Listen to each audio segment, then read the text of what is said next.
Next stop, Chicago Junction.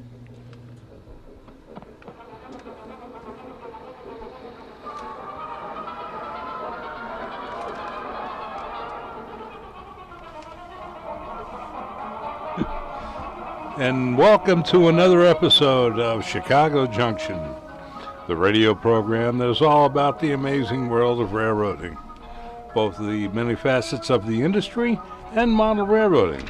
I am your announcer, Brian Valou, and here is our boss, the head of the Windy City Hometown Entertainment Network, and the chief electrical engineer, Mr. John DeVita. Well, thank you very much, Brian. Welcome, ladies and gentlemen, to another broadcast of Chicago Junction from the John DeVita Broadcast Center on the Windy City Hometown Entertainment Network on Wednesday, December the 12th, the year 2018. Today, the panel will be talking about railroads and model railroads. And now to start today's broadcast, here's our announcer, Mr. Brian. Oh, thank you, John. Now, I guess since I was gone, they all took a vote, and again, I'm trying to play the herder here. And so, like I said, that's it. We all know how to step back quickly. Yeah. So, as I said, my name is Brian Valou, and I'm going to be the assistant ringmaster for today. I am a retired Navy. I was a conductor and locomotive engineer. At the Navy?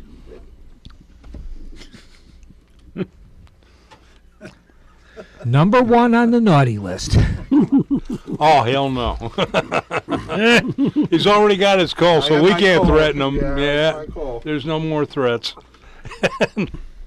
But I do also belong to a few organizations, the NRHS, which I'm a director of the Chicago chapter, member of the Cincinnati Railroad Club, Heston Steam Museum, Pacific Southwest Railway Museum, the Reading Company Technical and Historical Society, and a few other model railroad clubs.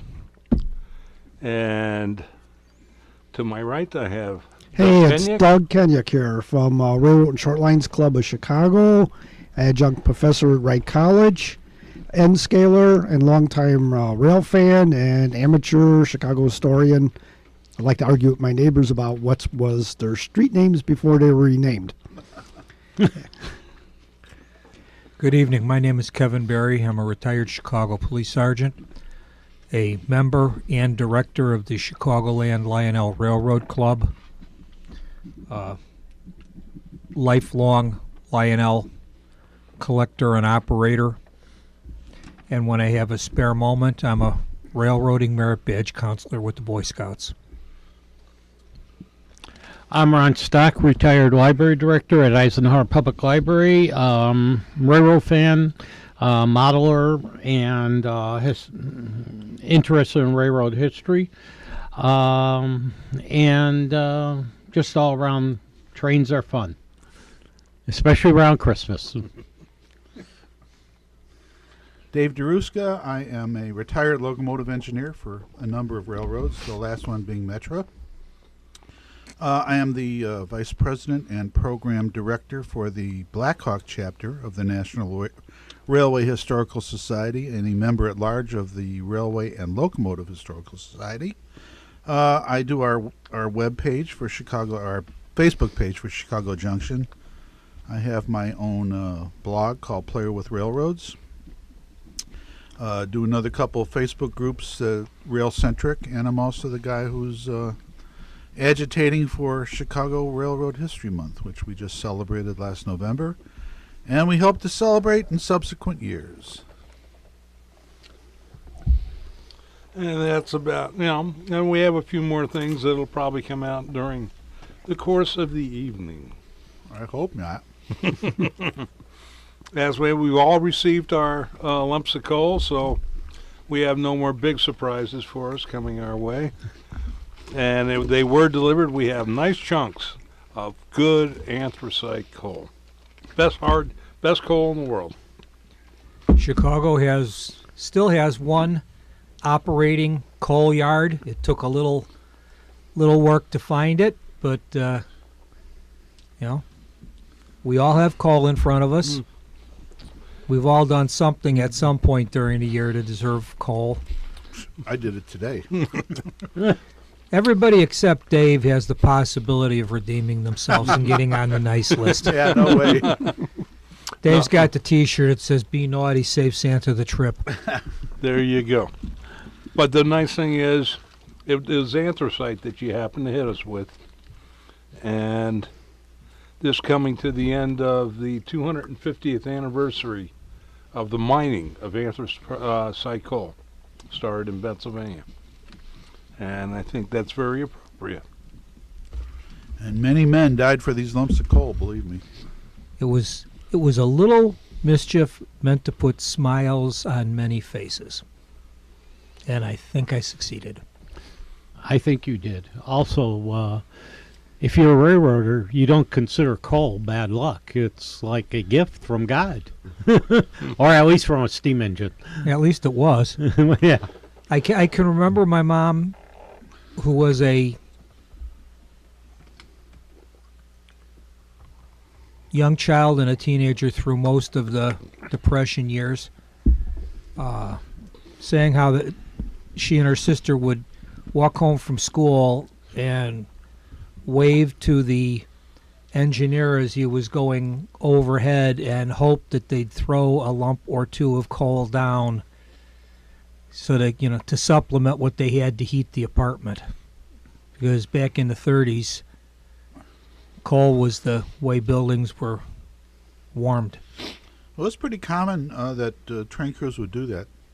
Yes. They'd see people standing next to the tracks and they'd just shovel off some coal. People would pick it up. I mean, Even though it left them open to disciplinary action if the rail dicks saw 'em. Yeah, well, Yeah. the railroads were a lot less punitive than they are nowadays. Yes.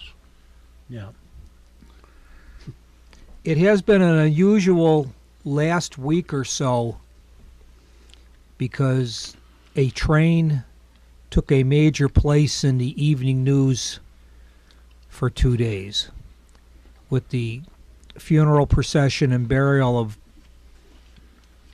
former President George Herbert Walker Bush. He made his last 70 miles of the funeral via train.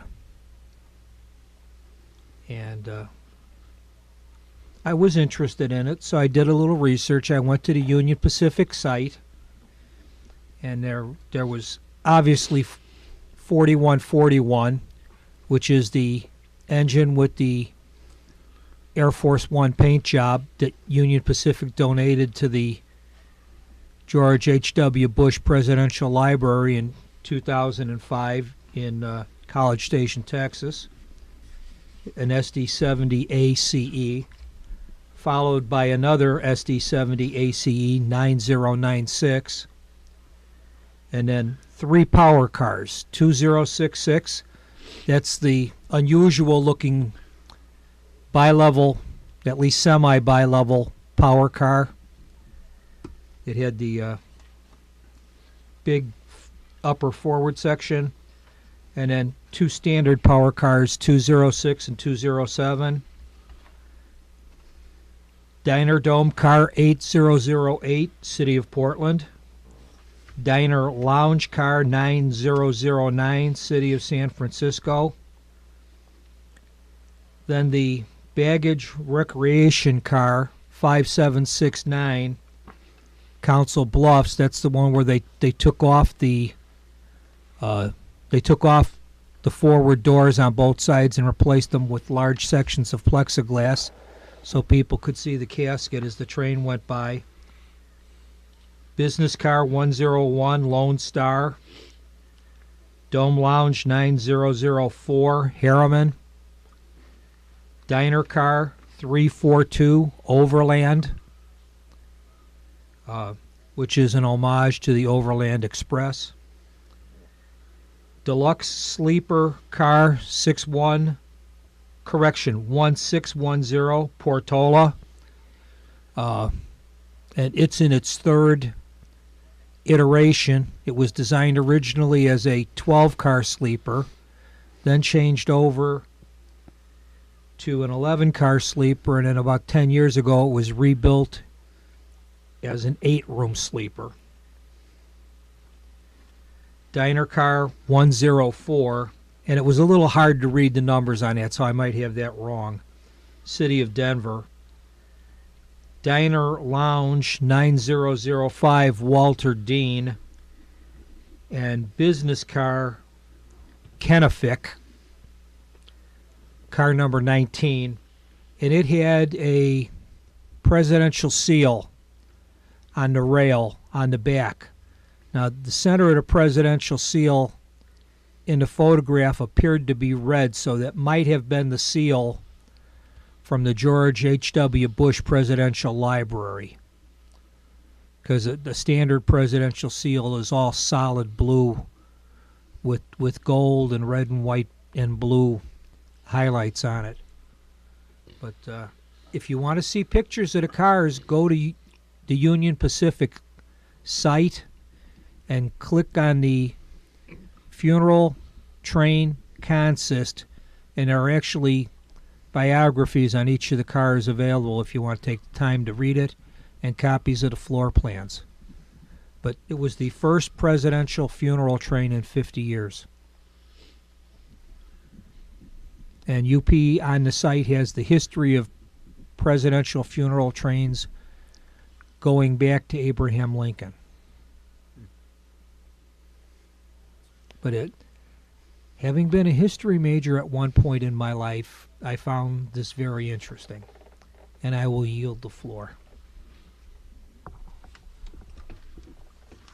Why? You're doing good. Yep. Okay. Keep going. Let's talk about something a little lighter. Menards is big time into the model railroading hobby. They have brought out a new building entitled Dave's Garage, and it's basically a building face about 2 or 3 inches deep, with a driveway and a canopy and a wrecker. The roof is green. The brickwork is white and yellow. It sells for $29.99, and this week, if you order from Menards online, you get a 6-piece Aristo Men at Work figure set at no charge. So if you're looking to give your little one something for Christmas for his layout, or you've got a blank space on your layout that's 11 by 6 3/4 by 6 1/16, for $30 you can get a gas station that has a sign for Goodyear tires and a sign for Quaker State oil, and 2 old-fashioned tall gas pumps with the simulated big round dinner plate glass globes. And they also have their attachment with it shows 29 other structures that they have for sale. Ooh. Oh, is that Men at Work? Is that the Aussie band? Men at Work? Living in the land down under. Could have been the Village People. There was no Indian with In the Navy. You can hang out with the boys. Okay, well, I got some interesting news. Got a new short line coming on in the Chicago area. This cracks me up because it's only 2,400 feet of track. It's called the Gateway Industrial. It's going to be operated by Great Lakes Terminal, which is operating the old the wheel car company that used to be in the Calumet area off the Chicago and Calumet River Railroad. Okay. It's a transload. Was it Western Wheel Works or something? Yeah, something like that. It was Western Car Company or something like that down there. It's long gone, but I mean, that's... Yeah. Well, Apple Valley Railroad is still right over there at 100th and Torrance, just east of 100th and Torrance. they've only got 3 miles of track. They've got a track mobile as their motive power. I'll have to look into that guy. Well, anyway, this guy is a transload, and they're going to be moving around mineral oil, base oils, glycerin, glycol, and they're hoping to switch to sugar company that's down there. Now, you look on the map, and it's only like not even a half a mile of track. So It's a short line. yeah, it's owned by the Avatar Corporation. Don't know who they are. So, I saw the movie. Yeah, Excellent. I was waiting. yeah. They're out there by They're all blue. They're all 130th blue Street people, between right? the river and Torrance. They fly around. What you Oh, talking no, about, that right? was Smurf. No, this is University Park. Oh, okay. Yeah. Savage, Bingham, and Garfield, which is a Utah-based company, has the switching down at the Standard Oil to transload down there. And they're giving up their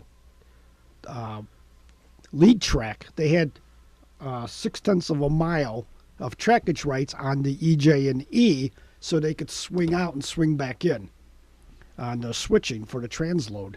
And they're giving that up. They had to file papers to give it up. They're still there. If you go on Google and you go down Indianapolis Boulevard, you can see their locomotives. Apparently, Google just recently re-photographed that whole area, and so you can see their locomotives. So that's a loss, 0.6 of a mile. So about the size of my backyard. Anyway, Brightline, owned by Fortress Investment. Fortress Investment bought Express, which is built in the high-speed line between Las Vegas and L.A., and planning to go public. They think they're going to probably next year go public. So it's and Brightline's expanding in Florida. They just got the go-ahead to go into Orlando and stuff. This Vegas operation thinks they're going to start building next year. They got partial funding already. So that's coming along. Caltran ordered more double-decker electric cars for one of their operations. And, you say, well, so what? Well, here's my question. Amtrak keeps wanting to add more trains between Chicago and Milwaukee. Why don't they just add more double-deck cars instead of more trains? Well, who got the contract for the double-deck cars? Who's building them? Do you know? Let's see. Got to look at it here real quick. Sadler Rail USA out of Salt Lake City. Stadler. It's they got it's 164 million grant with extra money, another 39 million coming from another capital fund. So they're going to increase their stuff by that big. But see, you remember, you haven't been around for some of the stories on Amtrak from the new CEO. No, I haven't heard some of them. And he's probably you're gonna wait until probably next year before they finally gets the axe put onto him that he is not going to lose those long distance trains that he wants to lose.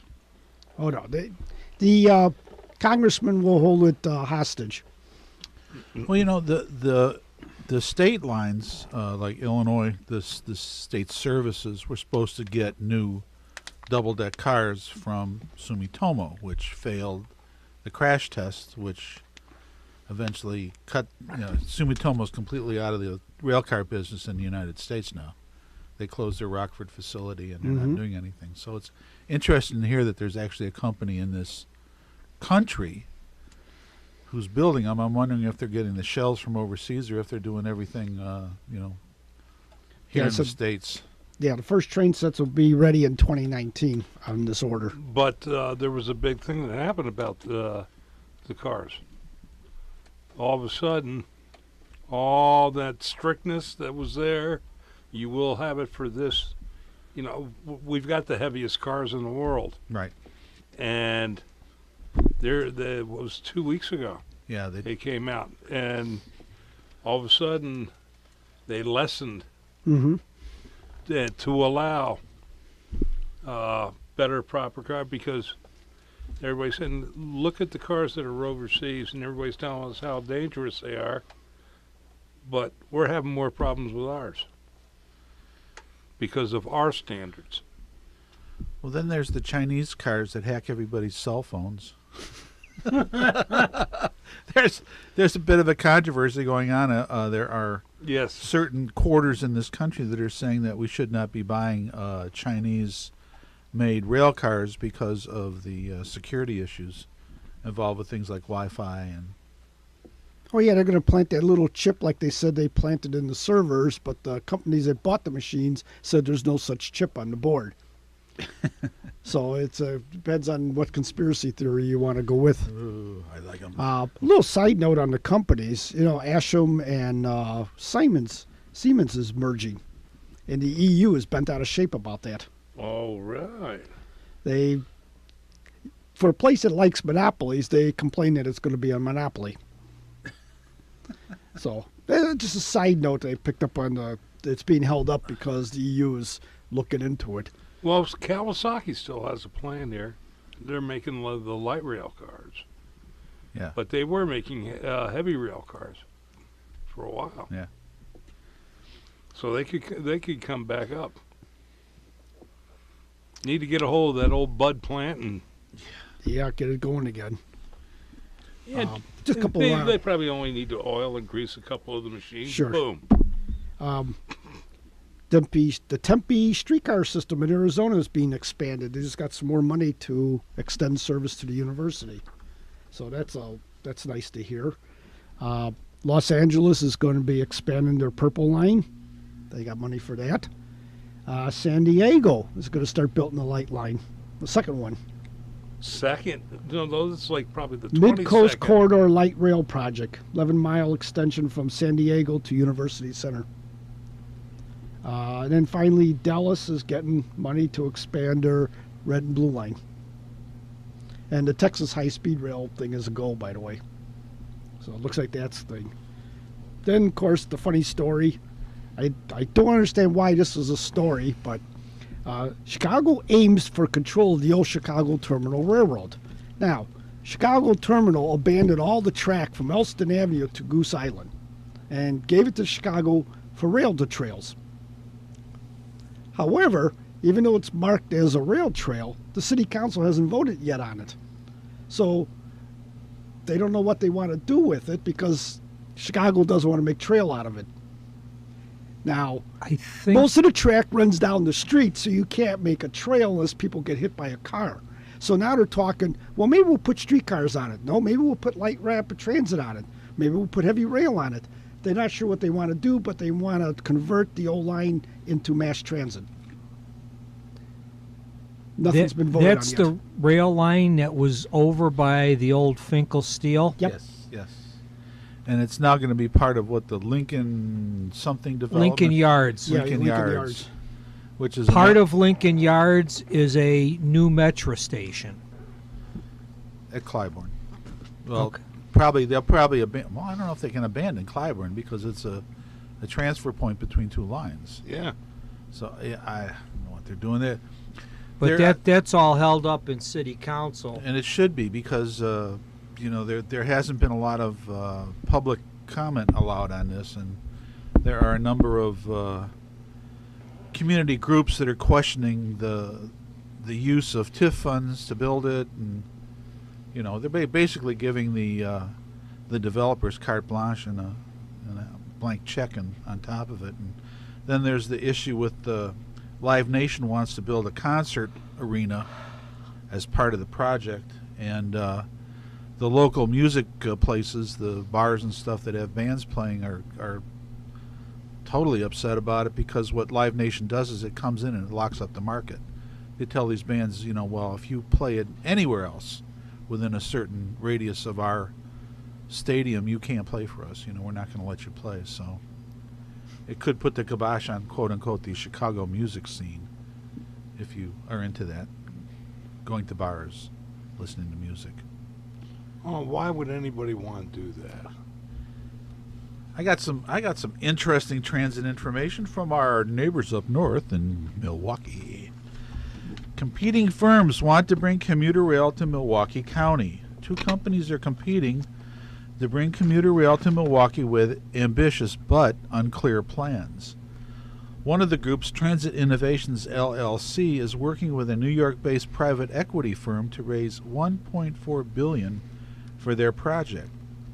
The firm Castle Placement LLC, all these limited liability corporations, posted a press release on its website in mid-November detailing plans. According to the press release, the commuter rail project would be called E-Way.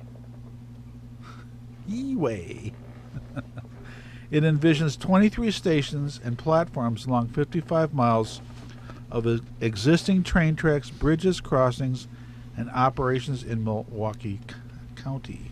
E-Way will provide intermodal connectivity with business, housing, medical, airport, all these things. I could go on. The list is endless here. The system will provide multimodal connectivity with systems such as bus, job centers, shuttles, streetcars, cabs, and Uber, and bike systems which are being coordinated in partnership with station communities and private businesses.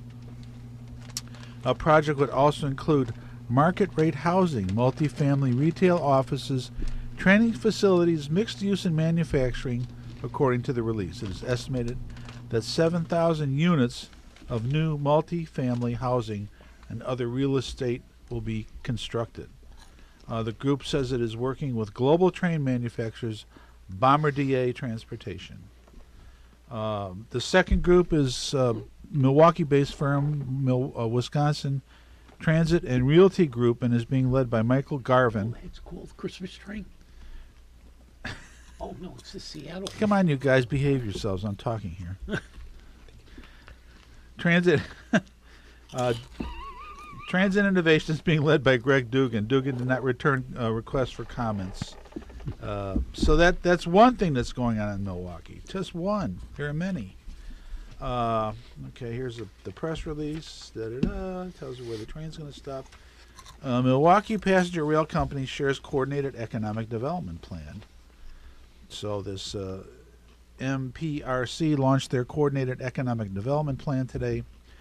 The plan calls for initial funding to improve existing rail infrastructure in coordination with the Union Pacific and Canadian Pacific companies. Good luck there. And the Wisconsin Department of Transportation, the B line as it will be called. It's not the E line, it's the B line. The B line as it will be called will link neighborhoods across Milwaukee and Waukesha County. So that's another thing that's going on. They have a whole list of stations. And the Japanese company Komatsu deal includes commuter rail station. The $285 million Komatsu proposal to build a new manufacturing facility and office building in Milwaukee's Harbor District includes a purchase option for the city to buy a 0.79-acre site as a commuter rail station. The deal, believed to be the largest urban manufacturing development ever proposed in the United States, relies on a number of moving pieces to assemble the land on the south side of East Greenfield Avenue and bordering Milwaukee's Inner Harbor for Komatsu Mining, now based in the suburb of West Milwaukee. So this thing would include some of the old Northwestern trackage that went to the old Northwestern station, a very beautiful structure that was cravenly demolished for highway construction. So that's stuff going on in Milwaukee. So it's pretty interesting. Plus, if Ron Schmollen was here, he could tell us all about the Milwaukee streetcars, but he's not. Yeah. It's a nice ride. Went up there 3 weeks ago, and Yeah. very nice ride. And that system's going to expand as well. I mean, they have plans. Yeah, I mean, I've heard a lot of good things coming out of there talking about the system that they were putting down. So here in Chicago for Lincoln Yards, we're going to have hand cars on rails. It'll be part of the Yuppie exercise program. It'll be Uber on rails. Yeah, Uber on rails. Maybe they'll have those rail bikes. Or what's that one video that's floating around where the guy has the wheels on the pallet and he drops it on the streetcar track? That's what they're going to have. Oh, I've seen a lot of them when we were over in the Philippines and such. Basically, that was how they do it. Hey, have we identified our station lately? We were getting ready to. We still had a minute to go. Oh, he wants us to keep going. Keep going. Keep going. Keep 'em rolling. Okay, Ron. Okay. You said you love to talk. Yes. I went online because I know it's coming up and I didn't know the exact date. So if you Google the world's greatest hobby on tour or go to http // WGHS show .com for 2019 January 5th and 6th. There's the world's greatest hobby on tour, which will be at Schaumburg, Illinois, and show hours are Saturday from 10 a.m. to 6 p.m. Sunday from 10 a.m. to 5 p.m. The charge for both shows is $16.95 for the admission. If you want to go to just the Saturday show, it's $14.95. If you just want to go to Sunday show, it's $12.95. And But you can go to both for 16. yes, which I found kind of strange, but hey, that's pretty good. It's a good deal if you want to go both days. In addition to that, they also have a combo Schaumburg ticket and Grays Lake, and that's $15. So anyway, I assume the Grays Lake one is a model train show that they have. Yes, it's like a swap meet, like DuPage. Yeah. So anyway, those are two of the dates. They're coming up. Our next show will be after that. I've been to the Schaumburg. It's at the Schaumburg Convention Center, which is 1551 Thoreau Drive North, Schaumburg, which is right off the expressway. And I'm trying to remember. I think it's which street it's off of up there. Off of, It's the second one after, just past Woodfield. yeah, Yeah, Roselle Road, I think. Algonquin. Algonquin. Okay. Just use Google Maps and you're sure to get lost. Yeah. Of course. I use MapQuest and it gets me right into the parking lot. And they're going to have several. They have several different model railroad clubs, which are going to have layouts there. It looks there's the Midwest End Pioneer, the Kenosha Garden Railroad Society, the Lake County Society of Model Engineers, the Northwest End Track, Joe's Brick Depot, Augusta Track, Valley Model Railroad Association, and Kane County Model Railroad Club are going to be there. So that's one thing. The Chicagoland Lionel Railroad Club will be there with their Great. engine drag strip. Okay. So if you have an engine that you think is ungodly fast, please bring it out. And there are steam class, diesel class, open classes, and it's actually set up just like a conventional drag strip. Sunday, beautiful Schaumburg Convention Center, where the big ones run. You're excellent. He's old. What was the one for Great Lakes? I don't remember the one from Great Lakes Dragaway, Yeah. Union Grove, Wisconsin. That's it. Oh, okay. I want to give a plug. I don't know if Dave gave a plug in previous shows, but Dave has got a photo calendar out, which is Railroads by Industrial Strength Photography, and It is available online, and I can always post something on the Facebook page for that. I would suggest that you do because it's a really attractive calendar. I think it's terrific. It deserves a plug.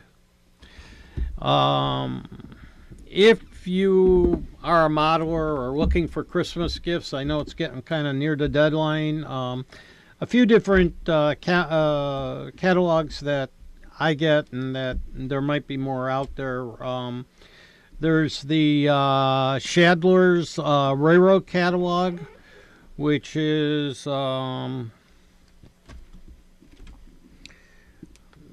if you want to write to them, it's 230 South Abbe Road in Fairview, Michigan, and the zip on that is 48621. So 48621, and you can get it through there. Also, probably if you go online, you would also get it.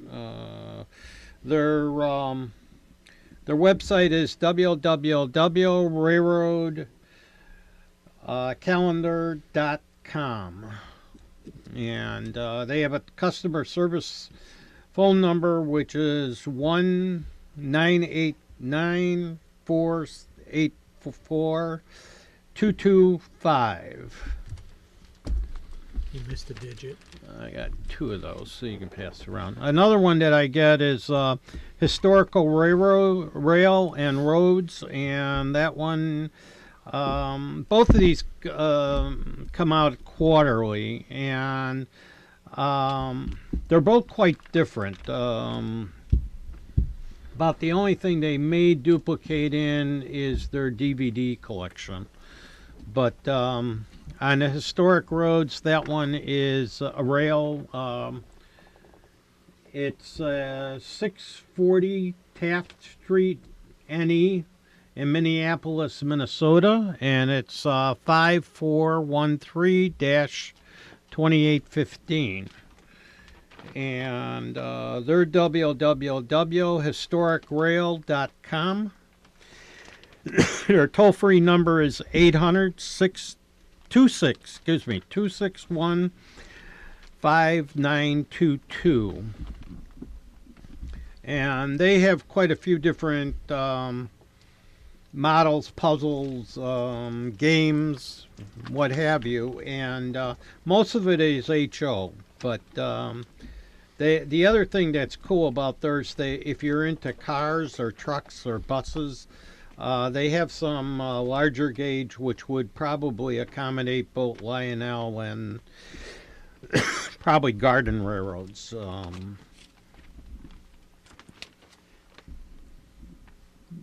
They're a pretty nifty catalog. I like them.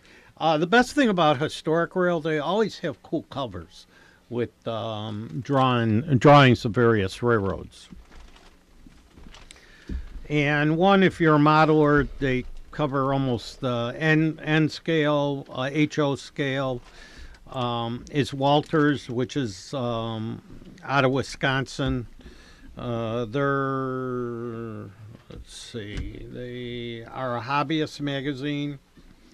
It's Walters, WALTHER_.com, or you can call their toll-free number, which is 1-800-487-2467, and they've been around a long time. They're having their 85th anniversary. And they have a lot of HO cars and also N scale cars, and they do O scale also. So, and they're monthly. They come out with, and they usually have sales. If you get their calendar, subscribe to them, they usually have a month and a half sale period on. And one thing that I saw, which was kind of cool, it's in the Prospector, which is the historic magazine for the Rio Grande Modeling and Historical Society. And back in October, which is their third quarter, they had a cool article on the insulated cookie box car, baking goods, which the Rio Grande Railroad ran. It's a silver car with red cookie box lettering on the side of the box car, and they're a really neat model. I got one in HO. I think they've come out in Lionel and probably every gauge because they're really neat. And if you happen to be a cookie eater, I think it would be really cool to have the car. Let's see. Some highlights. It's a 40-foot cookie box that they call it, box car. It served Bowman Biscuit Company, but then eventually Keebler was using them, and they started in 40. The Union Biscuit Company started in 1927, and then changed to Bowman Biscuit, which was in 1950. And they have about a 10-page article describing the manufacture of the car, drawings of the car, what various bakeries used it, and how many cars were made. And it's a really neat. If you've seen it on in a model form, it's a really cool boxcar. And especially if you're a cookie lover, which I am. Well, Keebler had to stop using those cars because the elves were hiding out and trying to escape the cookie factory. Excellent addition to the story. It's not a problem anymore. They're all now loyal Kellogg employees.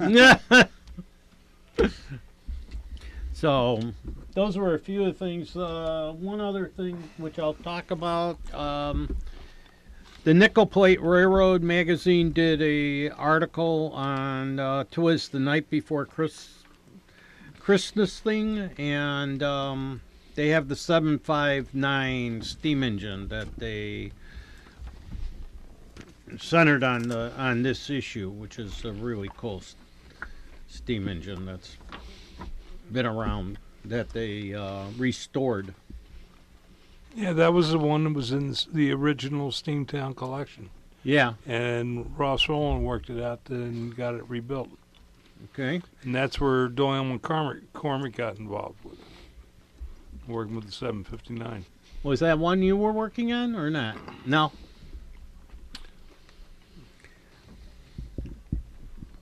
They have a nice article about it, and I haven't read it yet. I didn't get to it. I didn't have time. My days are so busy.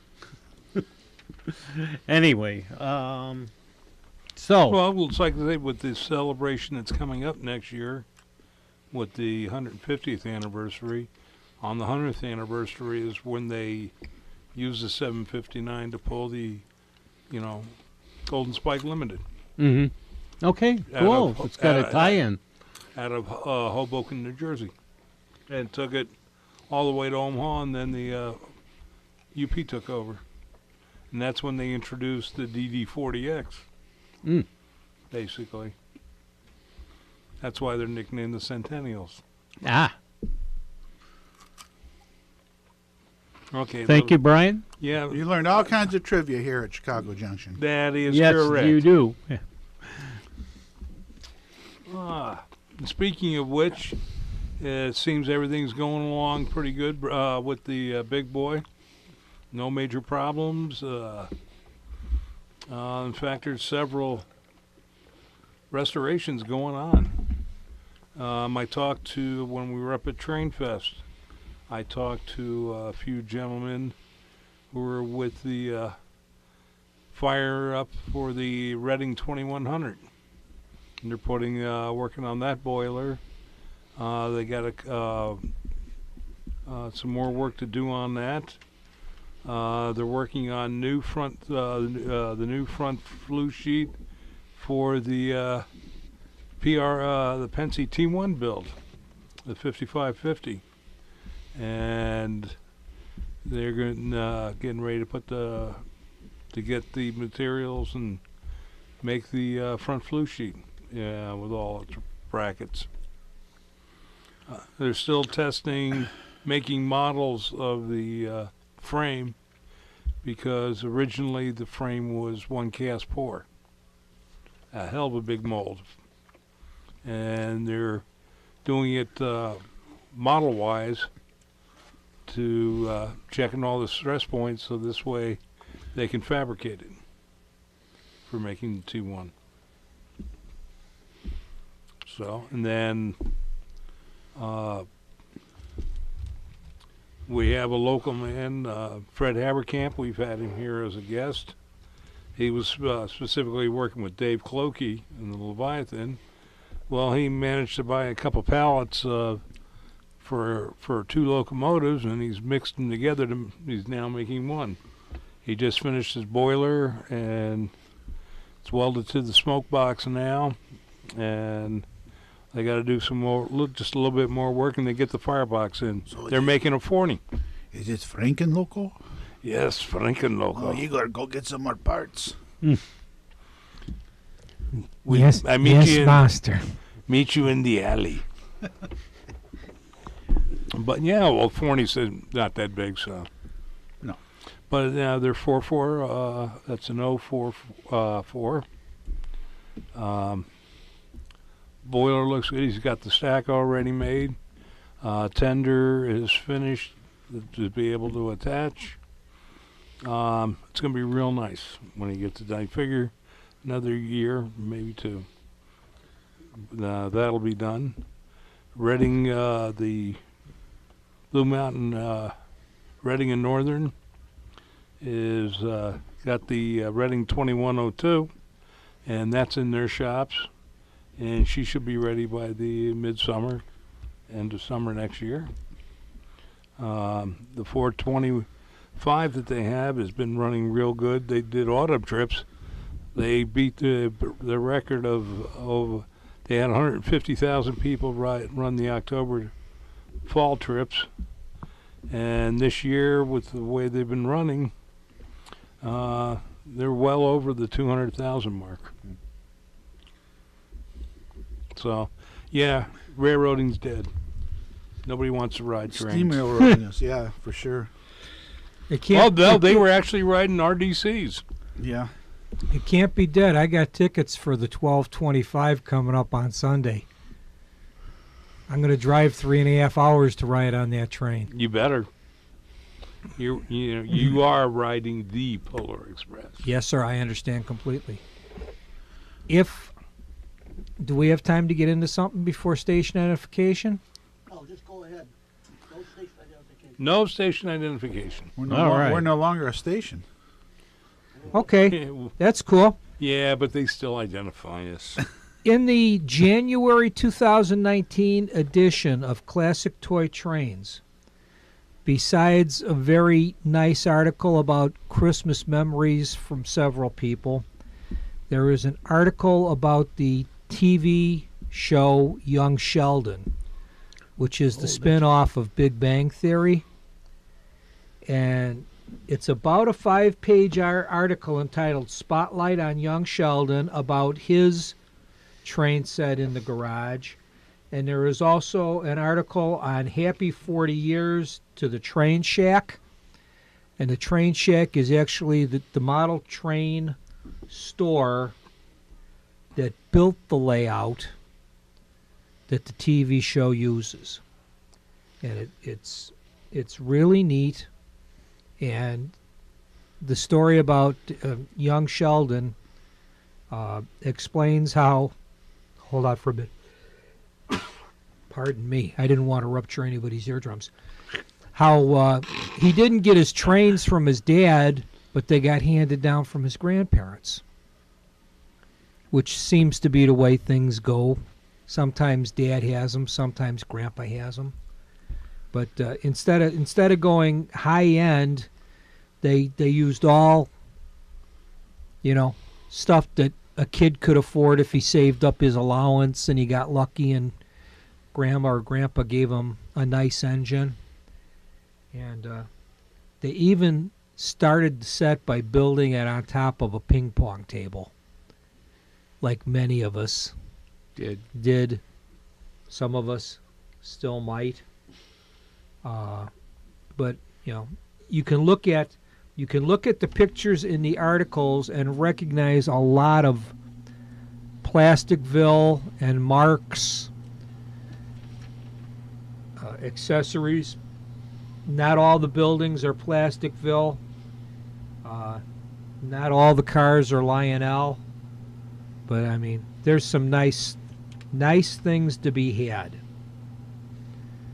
They've got a 3459 automatic dump car, which is sort of old school, right next to a 6414 Evans autoloader car with the red, yellow, blue, and white cars that nobody can figure out if they're Fords or Mercuries. But, you know, it's a very nice article. The people that put the layout together did a really nice job with it. You know,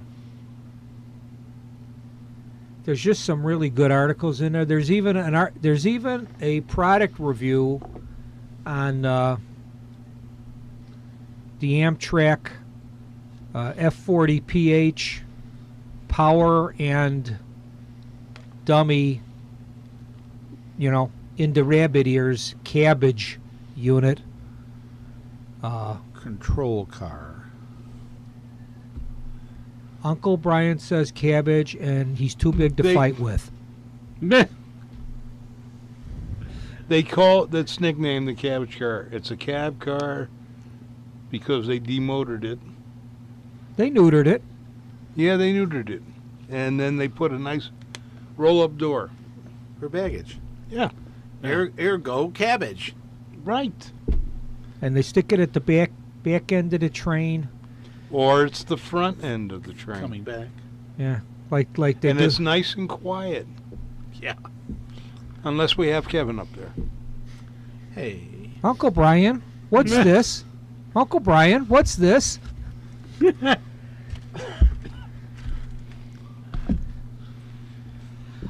What about your trip, Ryan? We went somewhere recently. Yes, I did a planes, trains, and automobiles. My wife, under the guise of my birthday, that she says, well, we're going to go to Oregon, and we'll ride the holiday train in Portland.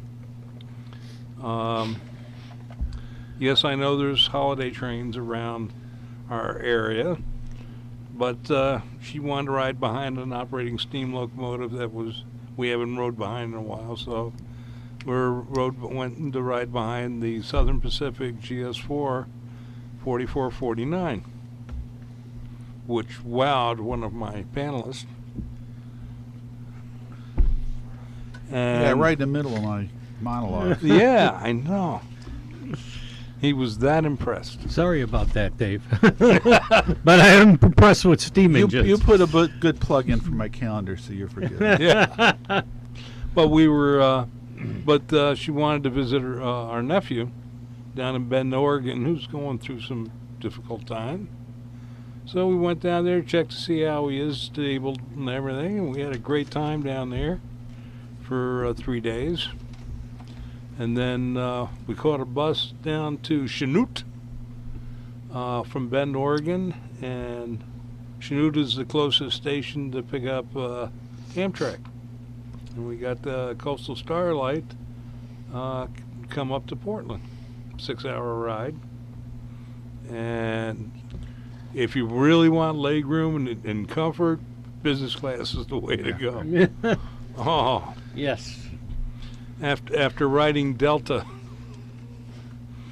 and coming back on United, who I think had smaller seats. Oh, the cattle run.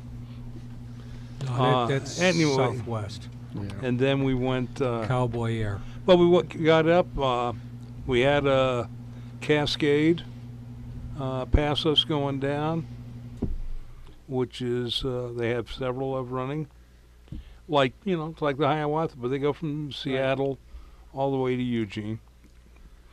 And when we got to the lower elevations and below cloud level, and all of a sudden found all the rain that they haven't had in a while.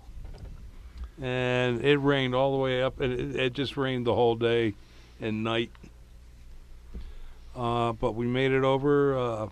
They had a building set up, great store, a lot of hot chocolate. And they were given cookies for every hot chocolate that was given.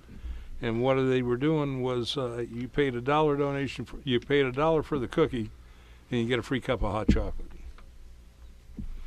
They had some music playing, entertaining the kids. Outside the 49 was facing, you'll go south along the Wilmette River, and it's about a 40-minute trip. Had 8 cars on there. One was a baggage car that had a lot of photo op car basically. Yeah. And then, but all the cars were lit up, sort of like the CP holiday train.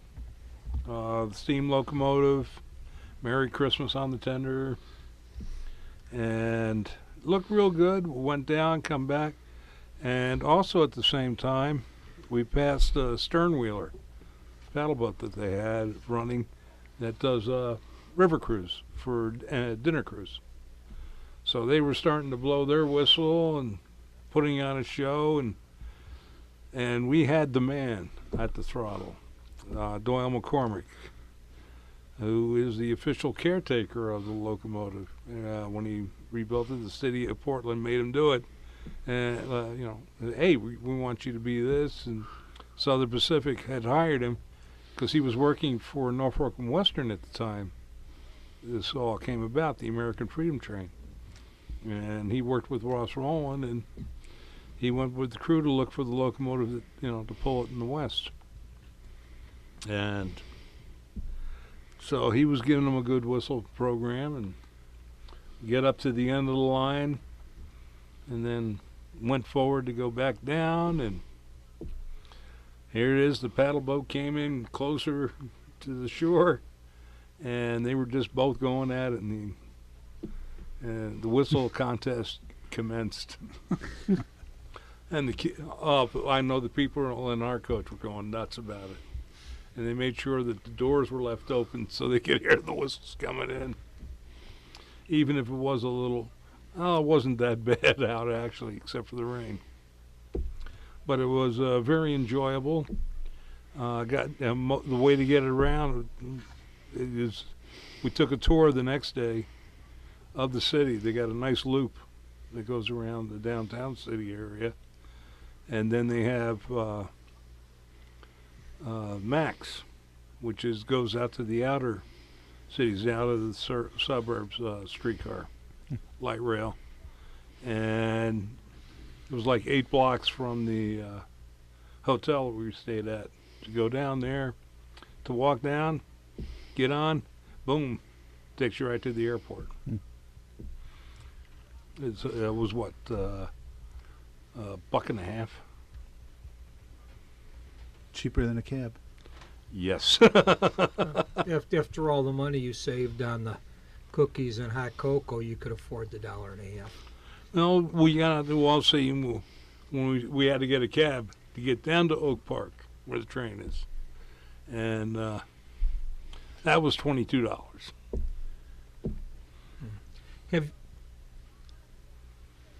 With the 1225 up in Owasso, have you ridden that train before? Yes. How much money do I need to bring to survive the gift shop? Just bring a credit card. Yeah, just bring the credit card and pray they don't see everything. But, well, the nice thing was I was looking at the store, and I wanted to buy. They actually had nice copies of Tough Guys, the movie Tough Guys that 4449 was used in, playing the Gold Coast Flyer, and it was still on a run, made by Disney, but it was the last movie that Burt Lancaster and Kirk Douglas did together as a team. And they were going to, rob the train. And they stole the whole train. Took it to Mexico, where the tracks ended at the border. But Because there was a wall there. nope, fence. And but they had but it was nice. I mean, the store was great and everything. But when we came back, they were going to move the engine, take off at 8:00. So wife wanted to stay out. Yeah, we got some good shots of it moving down, some good whistling, and then they came back. They were going straight to the shops and put it away. They canceled their 8:00 run because of the storm. The people just didn't, want to come out. Yeah. So when we went into the store to do our purchases, because my wife did give me at least a $50 limit. And she was telling me exactly what to buy, and they were packing up. But they have some nice items, so I'm gonna go online. I'll probably order a few things. They actually had a limited edition Lego 4449 in Freedom Train colors.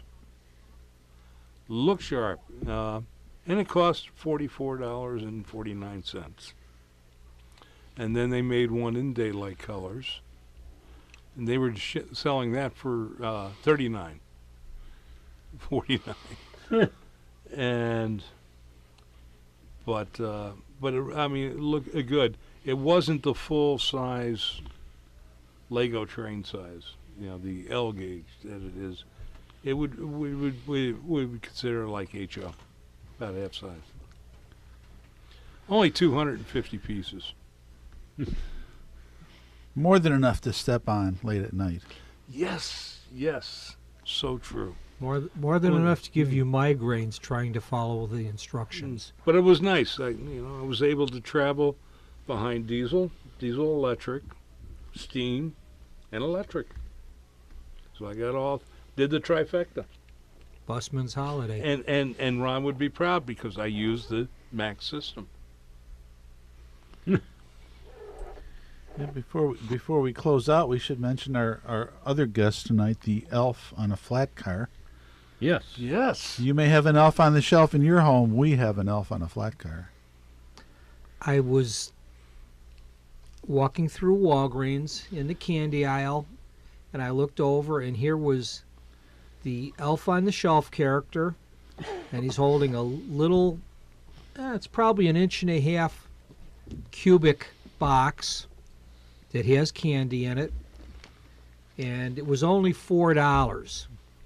So I could afford that, and it will not stay on the car by itself, and I didn't want to put two-sided tape on it. So I untied the tag and used a silver elasticized string from the tag to run it, under his arms and above his legs, and then through the slots in the flat car, and tied it off underneath. And it appears to be a properly secured load. Yeah, yes, it is. Surprisingly, it is. I was running a 2300 series Lionel engine at about 14 volts around the layout, and it stayed perfectly in place. It didn't wobble or tilt or anything. And a lot of parents smiled, and a lot of kids were pointing. And a couple of parents asked where they could get it, because at $4, it's a whole lot more reasonable than $40 for the elf in the book at Hallmark. They did not have the Mensch on a bench. For those of you who celebrate Hanukkah. Lionel did produce a Hanukkah boxcar this year, though. Yes, they did. I was very surprised, and it was very, very colorful, medium blue Star of David on a snow white car. Very attractive. Well, it looks like we're coming to the end of the year. I see the bumping post coming. Yes. Looming ahead. We are looming. From all of us here at Chicago Junction, we want to wish everybody a very Merry Christmas, Happy Hanukkah, or whatever holiday you observe. Festivus. And they heard him proclaim as he steamed out of sight, Merry Christmas to all, and to all, a good night. And get off the tracks. Snow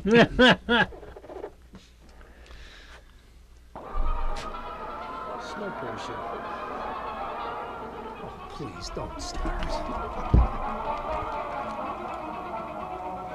As our express comes into the station, we want to thank you for joining us on our journey through the wonderful world of trains.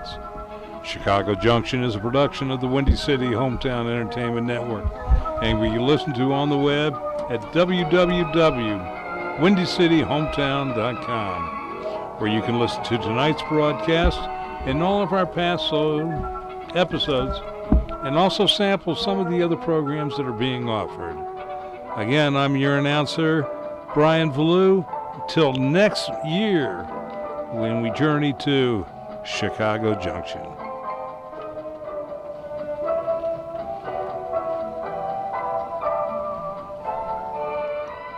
You've been listening to Chicago Junction on the Windy City Hometown Entertainment Network from the John DeVita Broadcast Center on Wednesday, December the 12th, year 2018. Chicago Junction was produced and directed by John DeVita, and our special thanks to the executive producer of Windy City Hometown Entertainment Network, Mr. John Chikanda. This broadcast was pre-recorded on Wednesday, December the 12th, the year 2018.